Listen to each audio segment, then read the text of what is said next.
Hello amazing people. Before I start the video, I just wanted to say thank you so much for all the views and the comments that I got. I did not expect this, and because of all this I definitely got the motivation to make another video, so I straight away went right to it. The video I made before wasn't a very detailed Jianxin guide or like how to use and stuff, so this video will be the ultimate guide on how to use her, build her and stuff like that. I'll make sure to put everything that I did in the other video, I'll put it in here as well. However, it will be way more detailed.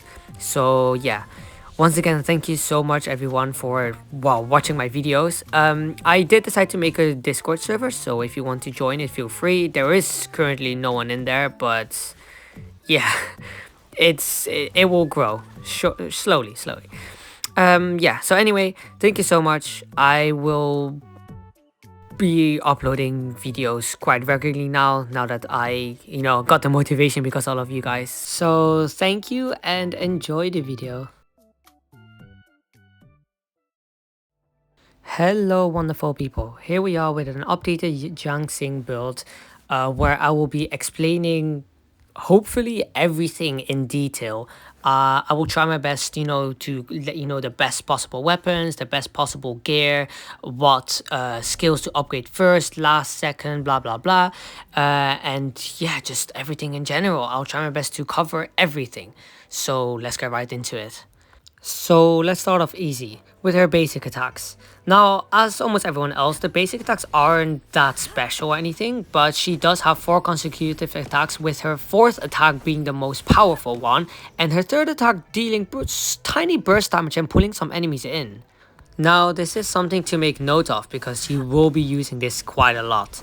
So yeah, just try to get as much, attacks in so that you can charge your passive, which I will be talking about in a bit. Now let's talk about her skill. Her skill is a charged sort of attack that when you once you press and hold it, you go into a parry stance, which is basically you taking 0 damage while you are in your parry stance and waiting to be attacked or for you to release it. Now this is a very important thing for Jianxin, because as you are using as you are fighting a boss, you're gonna want to use your skill when you know that the boss is gonna use a heavy attack or anything like that. Sure, you can dodge it, but the thing about her skill is that it actually counter attacks.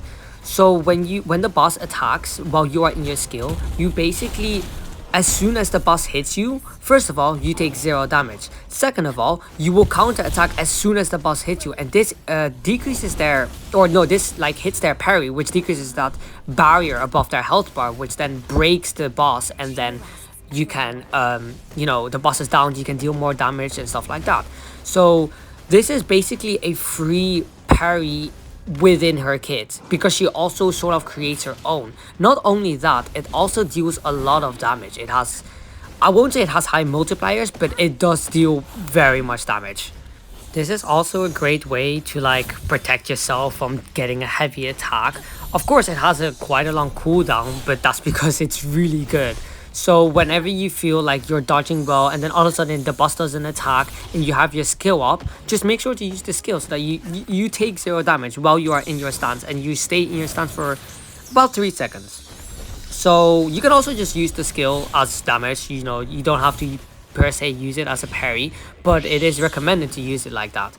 Do keep in mind though that as soon as you get attacked, you leave the parry stance. So yeah, just making sure that you remember this. Now let's go over to her Forte circuit, or what I like to call it, her passive. Now I don't even know what started this one because this is just completely insane.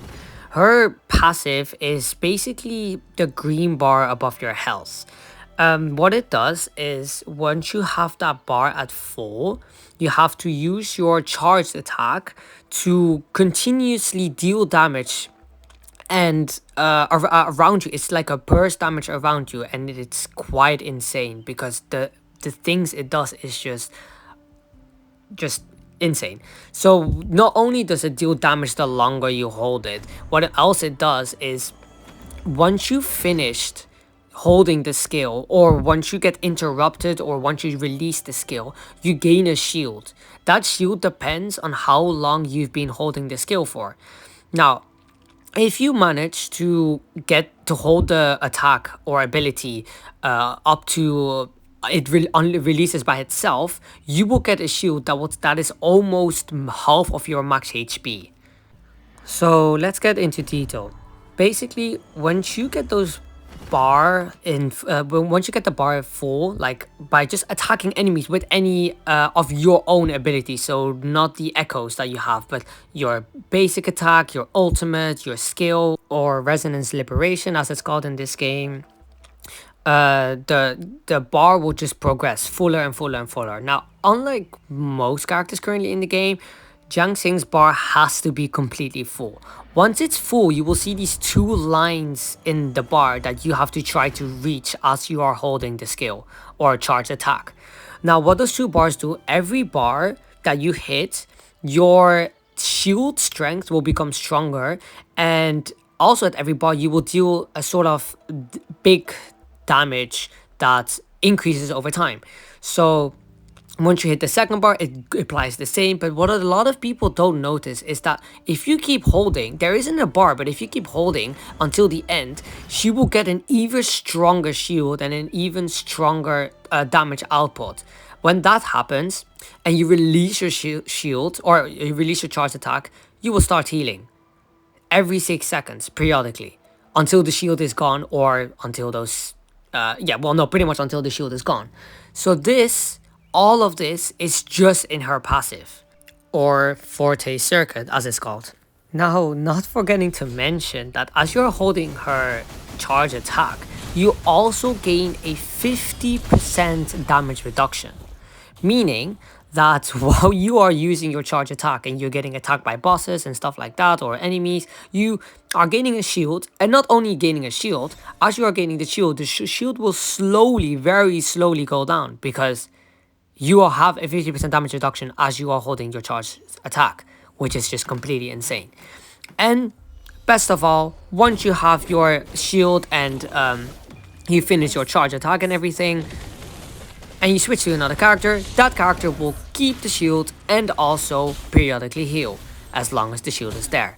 So this is not just for herself, this is also a support kit, which is why a lot of people build a support. But this is not really a support guide, this is a main DPS guide, but you can still build a support, there's nothing wrong with that. But yeah, that is pretty much how Jianxin's kit works, or at least her passive. We still need to get to some other things. So let's get to her ultimate. For those who play Genshin, it is pretty much like a smaller version of a Venti ultimate. It pulls the enemy in, not as strong as Venti's, but it still pulls them in and deals burst damage as, you know, it pulls the enemies in. It's also really good for bosses since its damage is so bursty.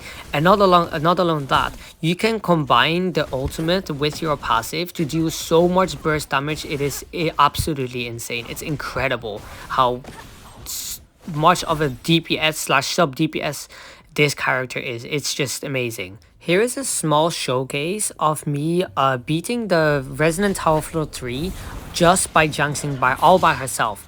What I meant, this is like, I wanted to use this showcase to show you what I mean with her ulting and using a skill at the same time, because these enemies are quite strong, so they don't die immediately. So this was the best way to showcase it. So as you can see here, I'm waiting for them all to pile up, and then I just ult. And as soon as I finish ulting, I get close to them and start using my passive. This burst damage is incredible. It's insane.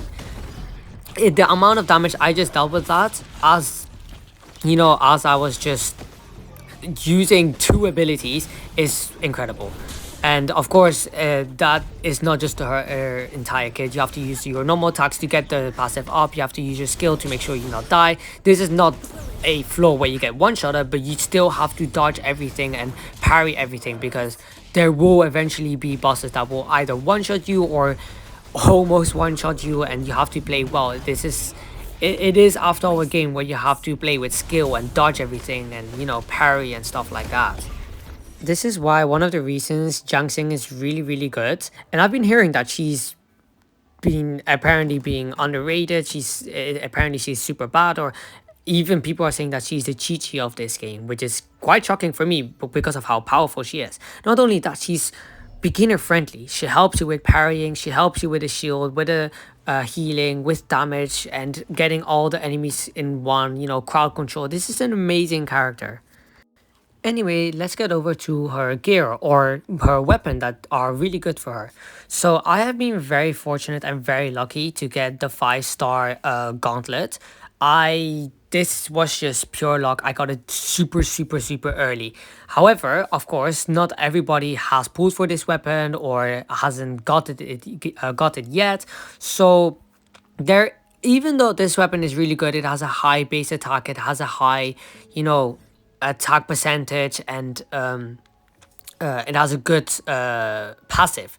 There is actually a weapon that you can craft in the main city Jinsao, where where the story lied for now. And if you go to the weaponsmith, there is this thing that you can behind Uncle Wei, where you can craft weapons. Now this weapon that you can craft from here, the gauntlet, is actually potentially one of the best weapons for Jianxin. Now, if you read this, it gives energy regen as a main stat, which is already pretty good. But when the resonator dashes or dodges, increases attack by 8%, increases counterattack damage by 50%. This goes along with her skill. Keep in mind that this applies to her skill as well, because it is counted as a counterattack. Lasting for 8 seconds. When counterattack is performed, restores the resonator HP by 5%. This can only happen every 8 seconds. This is basically a tiny version of her kit in that weapon. This is it's absolutely perfect. Now there is also another weapon that you can get from buying the pass in Withering Waves, which is pretty good. The passive, when Resonator skill is released, increases the caster resistance liberation damage bonus by 80%, lasting for 15 seconds. It is alright, but that's not what we're aiming for. We're looking at that crit rate main stat that we're looking at. This is what makes the weapon really good. So this is also another potential weapon for Jianxin if you don't have anything else. Now there is also this other weapon that you can get from pulling on anything, I'm pretty sure, which is pretty decent. It's not that good, but it will last for long as you don't have the craftable weapon, the weapon of the past, or a 5-star weapon. So this will do for now. It is not bad, but you want to try to get that craftable weapon as soon as possible, as it is a really good weapon. Ultimately though, pick a weapon that you want or that you see fit best for her. You can build her support and then pick this weapon. You can build her main DPS and hopefully get the 5-star. You can just build her anything that you want. You can potentially even wait for another 5-star character, a limited one, that has also, or that you also uses a gauntlet, and then pull for that weapon. I am most likely gonna do that because I am gonna main Jianxin. However, you get whatever you want, you use whatever you want. This is your game, you play it the way you want to. Now let's get over to her gear. It can be very versatile in all fairness. There are a few sets that she can use. However, I'm obviously using the arrow set because that is currently the best in game potentially. I have been farming so much, it's probably not even healthy. But what you're aiming for stats for Jianxin is attack, well, as a main DPS this is attack, crit chance, crit damage, basic attack damage bonus, and heavy attack damage bonus. These stats are perfect for her. And as for the main stats on each echo that you have, you want crit damage or crit rate on the number 4 echo, which is the highest sort of rarity. On the number 3s, you both want arrow damage bonus, but if you don't have any, you can use attack for the moment. And on the 2 1s, you're gonna want attack and attack. Now, in case you didn't know, every character can only have 12, 12 costs depending on what echo level you are, but you're always gonna want to go for 4, 3, 3, 1, 1. This is mostly because these give the best optimal stats that you can, potentially get. Obviously, every character is different, but for most DPSs, you're gonna want the crit rate or crit damage on the number 4, and the whatever element they are, the damage bonus boost on the number threes and attack on the number ones. And since 4-3-3-1-1 makes up to 12, this is the best way to build your character. Of course, for healers, this applies different. They probably gonna want healing bonus on 4 and then HP, HP, HP, HP, unless they scale with attack like Farina, then you want attack and attack and attack and attack. Or maybe some HP or defense to make her a bit tankier. That's also absolutely fine. I am probably gonna do that. So yeah, this is how you should build, or obviously this is all up to you. You can build it any way you want to, but this is how I would build her. There's also this sort of attack set that gives attack and increases your damage so long you're on the field or something like that. That is also a really, really good set for it. It's like a red circle with 2 swords in it. And there's also this cooldown set that reduces the cooldown of your ultimate or energy regen, I mean. It allows you to like ult more often and yeah, which is always good. It's also like more of a support kind of build if you want to build that. But in all fairness, as long as you get the main stats right, she can be a sub DPS or DPS. It doesn't really matter. So yeah, all these 3 builds are perfect for her. Now let's talk about her skill upgrades. This is, this varies on how you want to build her, and ultimately it's all up to you what you want to build first, or I mean, upgrade first. However, my recommendation would be that you will max her Forte circuit first, or her passive. And of course, once you get to certain levels, always make sure that you get the certain substats first. Even if you keep the skills at like level 1 or at least level 3 or whatever your max is, make sure to get like that free crit rate first, free attack first, or just upgrading her Forte circuit, like the passives in there. So yeah, but regardless of that, I would recommend you obviously upgrade her Forte circuit first. Then I would say her basic attack, if you are really building her as a on-field DPS, then you can do her resonant skill and her resonant liberation last. It might sound a bit weird, but you are pulling off way more damage with her basic attack, her resonant skill, her Forte circuit than just with her resonance liberation. This is why I recommend you upgrade those 3 first before upgrading her resonance liberation, and then intro skill last. Speaking about her intro and outro skill, I completely forgot to mention that, so I will mention it now. Her outro skill is actually kind of good. It's like a tiny baby version of her ultimate. It just pulls enemies gently in and then just deals or burst damage, or like a tiny burst damage. As for her outro skill, it is actually pretty insane.